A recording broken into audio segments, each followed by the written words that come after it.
Hello and welcome to the Food Connections podcast, the podcast that connects you with the food you eat. I'm Dr. Laura Winus, a registered nutritionist with an interest in all things related to food and nutrition. I love learning more about the food we eat, how it's made, and getting to know the people involved in making our food. This episode is all about hemp. Once widely grown in Scotland for its strong fibres that were ideal for making ship sails, fishing nets and ropes. But as steamships took over and synthetic materials replaced natural twines, the demand for hemp faded. In recent years, the value of hemp is being rediscovered as a crop that has many environmental as well as nutrition and health benefits. In this episode, I'm joined by Ali Easson and Professor Wendy Russell. Ali is originally from Yorkshire, but has called Scotland home since 1991, after meeting her Scottish husband on a wheat farm in Australia. Ali spent many years in general agriculture and more recently working in precision farming before starting up the Hemp It Up business a few years ago. What began as a small venture selling hemp oil, soap and logs at local markets has grown into an award-winning company producing hemp oils, protein powders and soon their own range of farm-made soaps. Ali has been collaborating with the Rowett Research Institute as they look towards scaling up hemp production. Professor Wendy Russell leads the Microbiome, Food Innovation and Security theme at the University of Aberdeen's Rowett Institute, as well as the Sustainable Food System and Supply theme for the Scottish Government's Strategic Research Programme. Her research is dedicated to transforming the future of our food system, making it healthier, more sustainable and more resilient. She focuses on developing supply chains with an emphasis on future protein provision, unlocking the potential of underutilised species to enhance food security, and improving both biodiversity and dietary diversity. Wendy's work explores innovative ways to reformulate foods and repurpose overlooked resources to make the food system more sustainable. I hope you enjoy listening. Welcome to the Food Connections podcast to Ali and Wendy. How are you? Oh, we're good. Thanks, Laura. Thanks for the invitation to join your podcast. Not at all. And Ali, how are you? Yeah, all good here.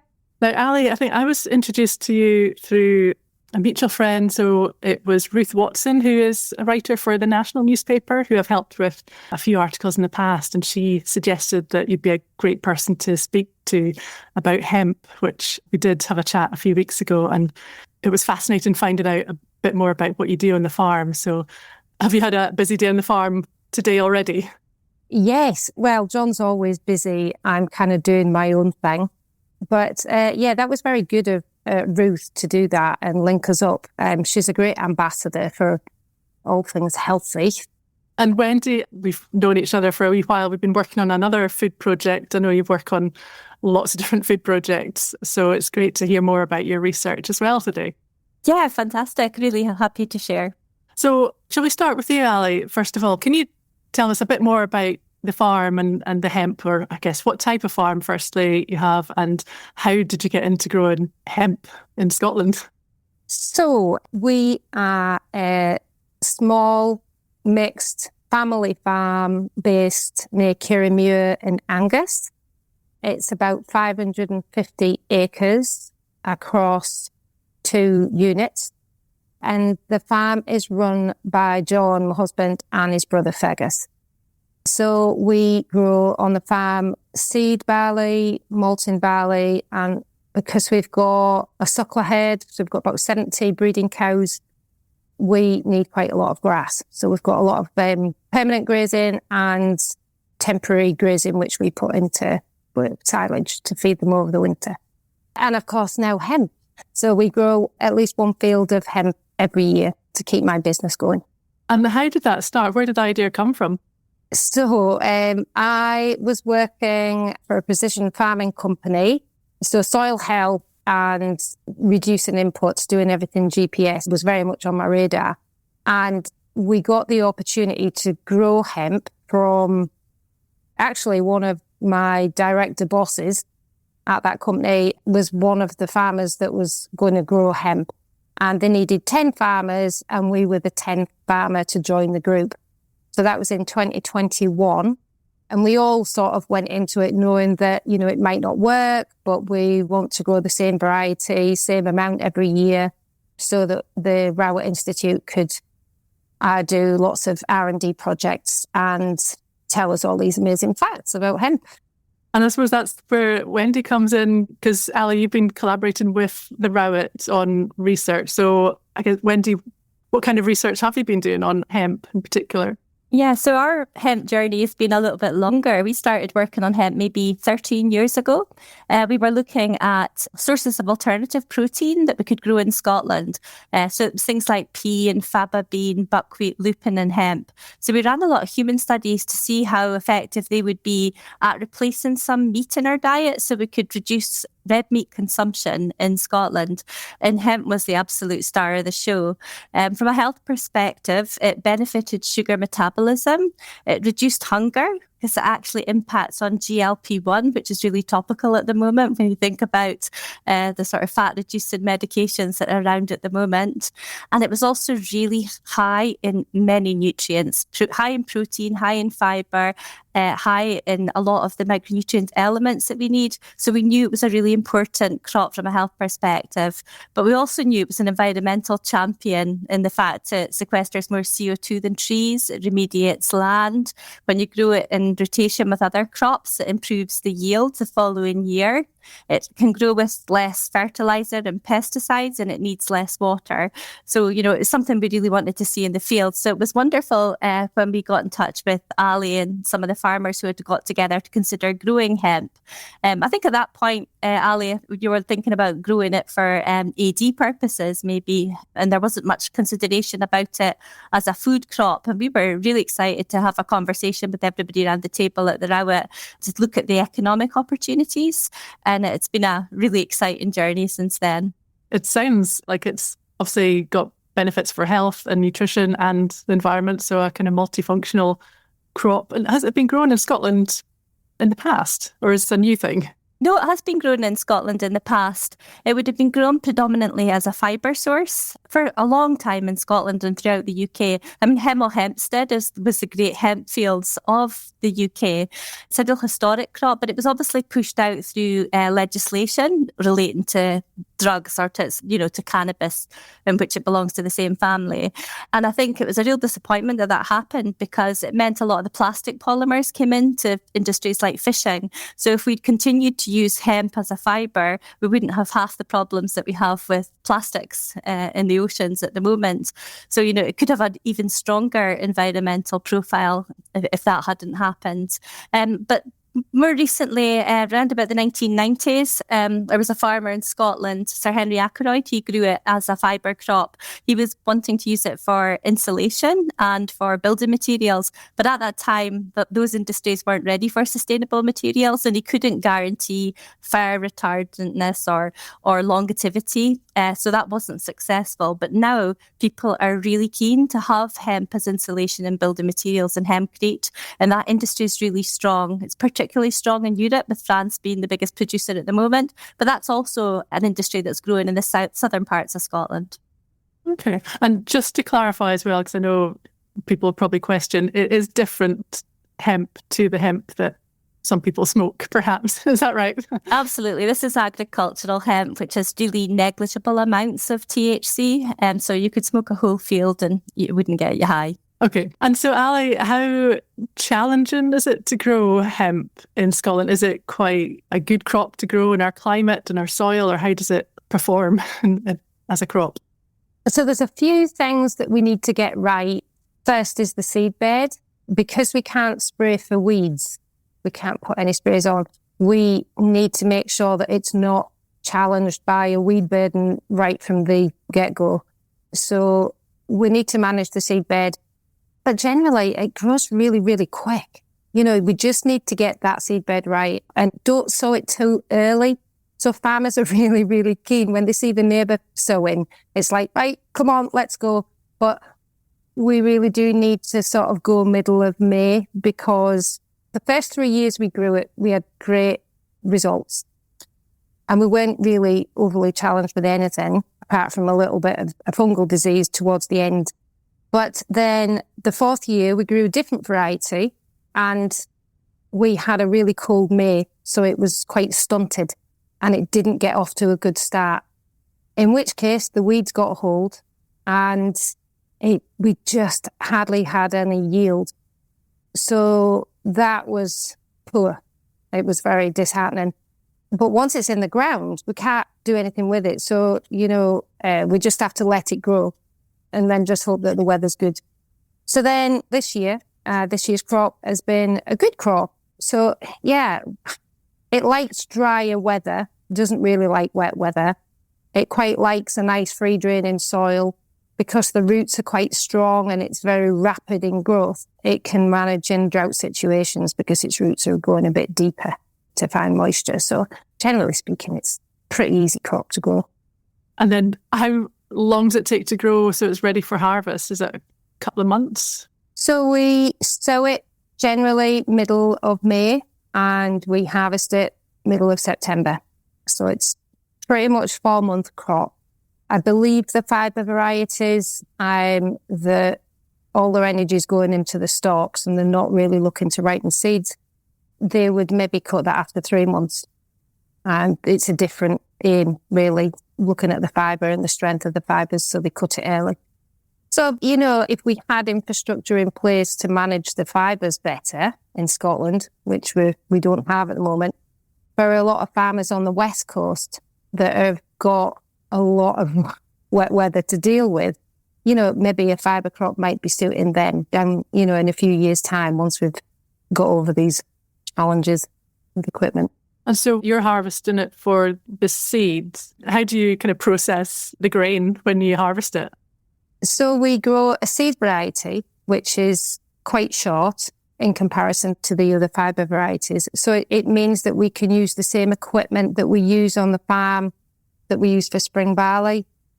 We just lift the combine table up so that we're just taking the seed heads rather than all of that stalk going through the combine. We have tried taking more of it through, but the combine and the combine driver don't like that. So we don't do that at the moment. You don't want a combine breaking down? No, absolutely not. No. So what we do is we then have, as soon as it's combined, we get it into the dryer. We dry it nice and slowly, not too hot. We then have it checked for moisture somewhere else just to make sure that we are down to sort of 8% moisture. And then we get it dressed, so clean all the chaff out and any impurities, and then we analyse the seeds and it goes then for cold pressing.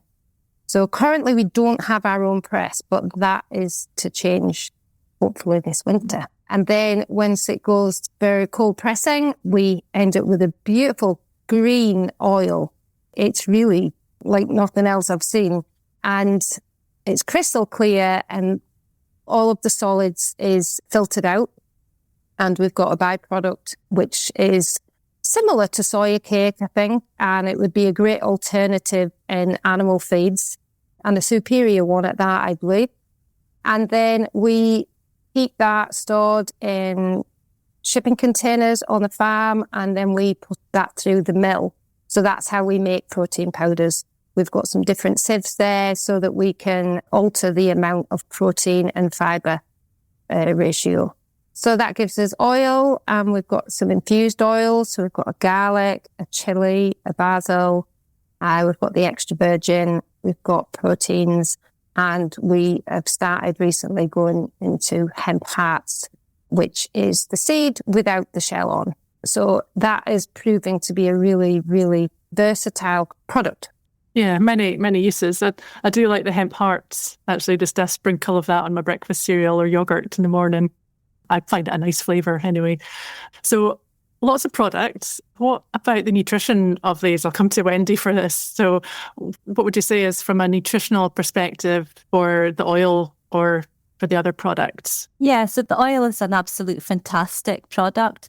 It's superior to rapeseed oil and olive oil because it's really low in saturated fat, and it has the perfect ratio of omega-6 to omega-3 for human health. So instead of being an unhealthy fat or oil, it's an extremely healthy product. And, people would really benefit if we swapped over from rapeseed and olive oil to hemp oil. It would be a huge benefit to the Scottish population. But the cake is also, a cake and the hearts are very valuable products. One of the things that we know is that the Scottish population find it very hard to have a healthy diet because the choices they need to make are almost impossible in the food environment we live in. So we've been working closely with one of the major bakery suppliers in the UK that supply all of the supermarkets that people buy things like white buns, oat cakes, and in Aberdeen, the Rowett. And we've been reformulating them to make them more healthy, but just as affordable and acceptable as the original product. And Murdoch Allen, the company we're working with, have been using the hemp products, both the flour and the hearts, to do the reformulation. And it's a fantastic way to get highly nutritious food out to the population. So that's been really successful. But the other important aspect of the hemp cake, which is the byproduct of pressing the oil, is it can be used as an animal feed source. In the UK, we're really dependent on soya imports into the UK, and we buy that from Argentina and Brazil. And there's legislation coming down the line to stop people buying from countries involved in deforestation. And also there's a huge demand for soya from China. So we're in a situation where we're really at risk if we don't have homegrown protein sources. So the really interesting thing about hemp cake is that we can replace soya in animal feed. And we've run a trial with Duncan Farms, who are an egg producer in Scotland. We replaced the soya with hemp cake. And from a nutritional perspective, the interesting thing was that the eggs produced when the hens were consuming hemp cake instead of soya were double in omega-3 and double in vitamin E. So not only are you working towards a net zero egg, you're also having a much more healthier egg, which is another important staple in Scotland. So instead of just getting the benefits from the oil and the cake and the hearts directly, we can be feeding it to livestock and decarbonising that sector, but also producing healthier products. And we were thinking if we replace soya with hemp cake in dairy feed or in broiler feed, that we could also improve the quality of the milk and maybe the fat content in some of the meat in those products too. So there's a lot of benefits to have there. And by growing it at scale to meet that sectors, we could reduce our emissions in Scotland. Just for the poultry and pig sector, we could reduce our emissions by up to about 6%, which is a huge reduction. Gosh, it does sound like quite an amazing food product. And certainly when I was developing the Scottish Eat Well Guide a few years ago with Nutrition Scotland, and the oil section, the fats and oil section, we kind of put in the rapeseed or cold pressed rapeseed oil, but we hadn't heard that hemp oil was on the scene or emerging. But maybe when we revise that next time, we can add in some hemp oil because it's a heart healthy oil from what you said. Definitely. And I think you would find in that programme it would be a really valuable product to add in. Yeah. And great to hear as well about the healthier Rowetts or butteries being produced. Yeah, so we're at the moment, we're working on a replacement for palm fat. So palm oil is a really difficult commodity to remove from baked goods because it's solid at room temperature. And working with Murdoch Allen, we've managed to replace almost all of the palm fat in oat cakes. And we're looking to see if we can also improve the Rowett without changing the taste. And I think if we did change the taste, it would be for the better because, the butter that you make from hemp hearts is absolutely delicious. Interesting. And I mean, you said it was a high protein crop or product as well, and high fibre. So that's two nutrients that fibre in particular, we definitely need more of in the diet. I think the stats show that only a few % of the population are meeting the 30 grams a day of fibre that's recommended. So in terms of the protein as well, I'm interested to hear, is it a high quality protein from hemp? Yeah, so we ran human studies looking at all of the alternative protein sources, and it brings the additional benefits, obviously, of hemp and micronutrients. And although we were comparing it to animal protein, and it is lower in some of the essential amino acids, but when we looked at the postprandial availability of the hemp amino acids compared to meat, they were almost identical with only a couple of exceptions where it was slightly lower. So I think it is a very good all-round protein source, and I think it could be a really useful addition to the diet. And you also mentioned in terms of sustainability, and obviously that is a very hot topic with the recent update of the Eat Lancet just published, and obviously attention on meeting climate change targets. So how can a hemp crop, maybe if we grow in Scotland, how can that contribute to meeting those sustainability targets? So I've already mentioned that growing it in order to meet the feed sector could reduce our emissions by up to 6%, which is a significant reduction. But there was also some work done in Europe where they looked at off-farm biodiversity of hemp compared to other staple crops. And they found that crops like barley, wheat and apples were very low in off-farm biodiversity indices, whereas hemp was right up at the top with things like afla and ginseng. It was a global study. And hemp was a real star when it came to off-farm biodiversity. So I think not only can it help our climate, but it could also help us protect nature. And I think if we can reduce things like soya imports into the UK, we're also benefiting climate change in that way. Another interesting part of the project on hemp, I'm working with my colleague Madeleine Nexu, and we've looked at taking the rest of the plant and developing a compost that could replace peat-based compost as a growing media, but also coir. And we ran a trial with Castleton Farm, growing strawberries, where we replaced coir that they currently use with the hemp-based compost, and it was just as effective. So it's another really sustainable product that would help us meet those climate targets in the UK. So it really is an important win-win when it comes to health and climate. We also used it as a filler for burgers. So we made hemp burgers, and instead of the sort of wheat filler that's normally in burgers, we used a hemp filler, and they were absolutely delicious. We took them to the Royal Highland Show, and they were extremely popular. So we actually had a high fibre burger. So for people who don't want to get their fibre from fruit and vegetables and are big meat eaters, you can actually get fibre from a very tasty burger. And that burger would have a much lower carbon profile than a traditional burger. So again, another health and climate benefit in a meat-based product. Gosh, yeah, it does sound good. And I guess, Ali, from a farming point of view, have you noticed differences or any benefits from growing the crop in terms of biodiversity or as a sustainable crop? There's lots of benefit. The insects love it. The deer, I see deer on that bit more than any other field on the farm. They like it. It's a really good break crop. So for farmers that are struggling to get organic matter into the soil, we don't have a huge problem there because we've got cows on the farm, so we've got farmyard manure. But for some purely arable farms, the amount of organic matter from the stalks that's going back into the soil, that is a real bonus there. So the following year's crop is really high yielding, or certainly more yielding than it would be in a normal rotation. And when you say break crop, what do you mean by break crop? So for people that are growing continuous barley or wheat and they want to bring in another crop, just to reduce disease and things like that, to give the field a rest from growing that same variety. And am I right in saying, or you maybe mentioned that you use less fertiliser, artificial fertiliser, because it fixes nitrogen in the soil, is that right? Yes, so before we sow a field of hemp, we always dung the field before it's ploughed. We make sure that it's not low in pH, so it's had lime somewhere recently. And then it's sown and rolled, and that's basically it. So we might add a little bit more fertiliser just on the same day that it's drilled, and then that's it. There's nothing else. So there's no chemicals licensed for seed varieties.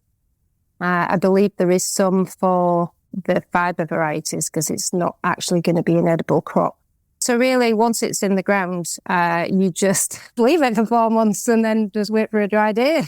Okay. So what do you see as the kind of future of hemp in Scotland? Should we be growing more of it? Should we be encouraging farmers to grow more hemp? Are we ready for a hemp revolution here? Well, certainly from my end, I'm sure Wendy's got a whole reel of answers there just to come out with. But certainly for me, I would love to see the beginnings of a hemp seed cooperative. I would really like Scottish Government to offer some support to give an incentive to farmers to grow.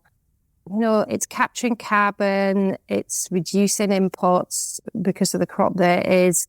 there's just so many benefits, really, but we need to scale this up to actually make a more immediate benefit nationally. So we do need some support there with infrastructure.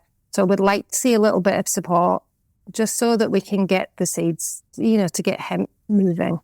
So is that the infrastructure to process the seeds? Yeah, I should probably explain that a bit better. But so for us as farmers, we have got quite a lot of analysis costs. We want to keep it separate from other crops in storage. So moving forward, if we were dealing with larger quantities, we need a storage facility so that when farmers are growing hemp, they follow a growing best practice. It's grown to a certain spec, and then it's stored in the same facility, and then we can do batch analysis. So again, reducing analysis costs. And as well, I think farmers need a little bit of security. Who's going to pay them at the end of the day for this crop? So if we've got hemp as different ingredients going into staples, bread and feed rations, then, they're guaranteed that they're going to get paid. And that's it, really. If they know that they're going to grow it and somebody's going to pay them, then, well, yeah, why not? But at the moment, there's nobody saying that they're going to buy it. Yeah, there's that uncertainty. Yeah, we just need to get a few things in place. But just an example there, last year we went to the Smallholders Festival at Ingliston, and we had some fantastic conversations with many farmers that were also very interested in growing hemp. So it's like, what do we do with this information? We're going again on the 18th of October to Ingliston, and I'm sure that we'll end up with some more conversations of eager farmers to grow. And I take their name and their email and things, but I just say to them, well, look at where you're going to sell it before you start, just so that you're not left with it. And I would like to think that Hemp It Up, my business, might be in a position that we would need more seeds than what we can grow. So I'll need to be looking elsewhere. So hopefully I'll be in a position in the next year or two that I can start buying from other farmers too. And Wendy, what do you see as the most kind of exciting opportunities for hemp in the future? Well, I think Ali's covered a lot of what's important with regard to the investment that we need. But the Scottish Government have a vision for agriculture, and that includes producing products that are more healthy and more climate resilient and better for nature. I can't see a better example than hemp that meets that vision for agriculture. And it's supposed to be supported by the Scottish Agricultural Act. There are several tiers within that act. And I think it's really important that hemp farming get support through that Scottish Agricultural Act. I think we do, as Ali said, we do need to grow it at scale. And for someone like Duncan Farms, who 1 unit of chickens eats 3 tonnes of hemp per month, small scale hemp farming won't meet their need. So it has to be on a large scale or not at all. And I think it's getting that joint up growing. Ali mentioned a cooperative, but some way of farmers working together to grow at scale and having the efficient processing facilities that they need in order to handle that at scale and get it out to where it's needed, whether that's a chicken farm or whether it's a bakery counter.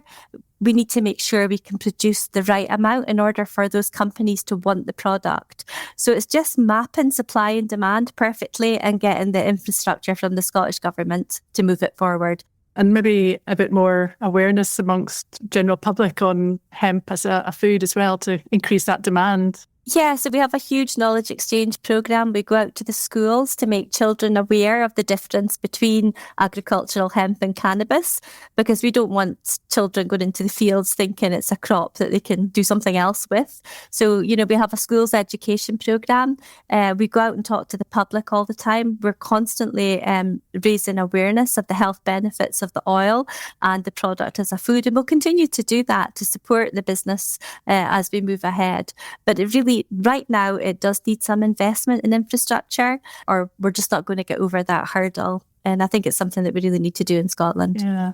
And I guess as an ingredient, what would you say is the best way to use hemp products as consumers? Maybe Ali, I'll come to you on this, or Wendy, if you want to share some recipe ideas, or how do you use it in the kitchen yourself? I hemp up pretty much every meal. My husband comes in and he'll go, "There's hemp in this." I'm like, of course there is. But what I really like to do is, so wherever I see ingredients with olive oil, I swap it. Wherever I see ingredients with flour, like say a flapjack, I remove all of the flour and I put in a protein powder. I'm not needing it to rise, so it's just really to bind everything together. So flapjacks, I think my all-time favourite is hummus. I use the garlic hummus that I make, and I also use the extra virgin. Or you can use the chili, and drizzle it on. And there's so many swaps out there. And I think probably as well, like I've just recently bought Jamie Oliver's Eat Yourself Healthy book. There's loads and loads of healthy recipes in there that, wherever you see extra virgin oil, olive oil, just swap it for hemp oil. So it's just little swaps here and there, and you can bring it into so many meals. And can I double check, because I often get asked this, can you use the oil, is it just for salads or can you cook with it as well? Or has it got a high smoke point so you can use it for cooking or putting on your roast potatoes type of cooking, that type of thing? Yeah, so we would say it's perfect to use to shallow fry or to use as a drizzle for salads and then as an ingredient, obviously. But we would also say it's really handy if you want to add some oil to an air fryer. We wouldn't advise deep fat frying. It's not the sort of oil that you would choose to deep fat fry in, but I don't think anyone does deep fat fry anymore. I think with air fryers being so commonplace, I think hemp oil could actually meet the needs of most cooking applications at the moment. Yeah, so fine to use in a stir fry or kind of fry up some eggs. Absolutely. I use it all the time as an oil to shallow fry in that sort of situations. And with all your research and work in hemp, have you come across any kind of fascinating facts as a final thought? Well, in the gold rush, when they had all the workers needing clothing, they created Levi Strauss jeans. And they made these jeans with hemp fabric. So nobody went back for a second pair because they were the most durable clothing ever. And so I think moving forward, Levi's changed to cotton so that people bought more than one pair. And my interest, in fact, really is around a lot of the famous texts that were written on hemp paper.